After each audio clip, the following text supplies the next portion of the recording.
নমস্কার বন্ধুরা, নবদিগন্ত চ্যানেলের পক্ষ থেকে আপনাদের সকলকে জানাই স্বাগতম। তো বন্ধুরা, এখন আমি আপনাদের সাথে যে আপডেটটি শেয়ার করতে চলেছি সেটি হচ্ছে সুপ্রিম কোর্টের একটি বড় নির্দেশ গতকালকে কিন্তু এসেছে টেট পরীক্ষার্থীদের একটি মামলা প্রসঙ্গে। তো এই প্রসঙ্গে যারা বিএড ক্যান্ডিডেট, যারা টেট পরীক্ষায় পাশ করে রয়েছেন সব রাজ্যের ক্ষেত্রেই কিন্তু এমন নির্দেশ দিয়েছেন মহামান্য সুপ্রিম কোর্ট। তো এক কথায় বলতে গেলে বিএড ডিগ্রিধারীদের টেট সার্টিফিকেট কিন্তু বাতিল হচ্ছে না সুপ্রিম কোর্টের নির্দেশে। তো আপনাদের সাথে এই ভিডিওতে আমি বিস্তারিত সমস্ত কিছু জানাতে চলেছি। আপনারা সম্পূর্ণ ভিডিওটি দেখুন, ভিডিওটি আপনাদের জন্য ভীষণ ইনফরমেটিভ হতে চলেছে। তবে তার আগে বলে রাখি, যারা প্রথমবার চ্যানেলটি দেখছেন আপনারা অবশ্যই চ্যানেলটিকে সাবস্ক্রাইব করে নেবেন এই ধরনের আপডেট সবার আগে সর্বপ্রথমে পাওয়ার জন্য। তো চলুন তাহলে আমরা দেখে নিই যে সুপ্রিম কোর্ট থেকে ঠিক কী নির্দেশ দিয়েছে। তো বন্ধুরা, প্রসঙ্গত বলে রাখা ভালো, সুপ্রিম কোর্ট গত বছর 11ই আগস্ট 2023 তারিখে কিন্তু একটি নির্দেশ দিয়েছিল, যেখানে বলেছিল বিএড প্রশিক্ষিত ক্যান্ডিডেটরা প্রাথমিকে শিক্ষক হিসেবে এলিজিবল হতে পারবে না বা নিয়োগে অংশগ্রহণ করতে পারবে না। ফলে 2022 সালের টেটে যারা নিজেদেরকে বিএড প্রশিক্ষিত হিসেবে দেখিয়েছিলেন তারা নিয়োগ প্রক্রিয়ায় অংশ নিতে কোনোভাবেই কিন্তু পারছিলেন না।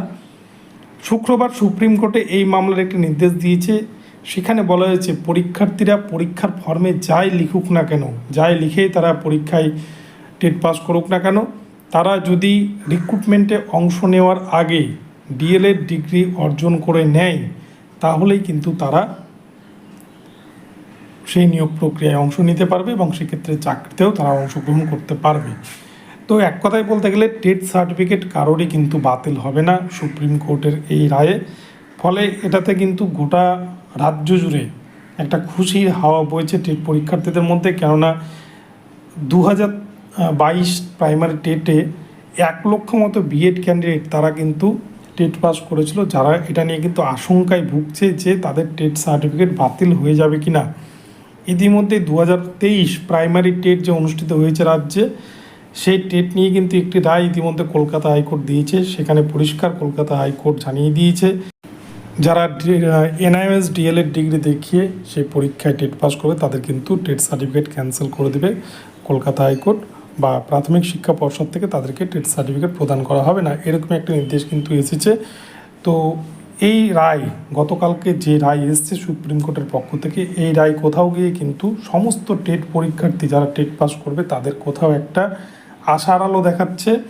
তো আগামীতে এই নিয়ে কিন্তু একটা ভালো খবর আসবে প্রতিটা রাজ্য থেকেই, যে যারা টেট পাস করে রয়েছে পূর্বে এবং যারা পরবর্তীতে করছেন বা যারা বিএড বা এনআইএস দেখে টেট পাস করেছেন প্রত্যেকেই কিন্তু পরবর্তীতে রেগুলার ডিএলএড ডিগ্রি কোর্সটি করে নিলে তারা কিন্তু প্রাথমিকের শিক্ষক রূপে এলিজিবল হয়ে যেতে পারবেন।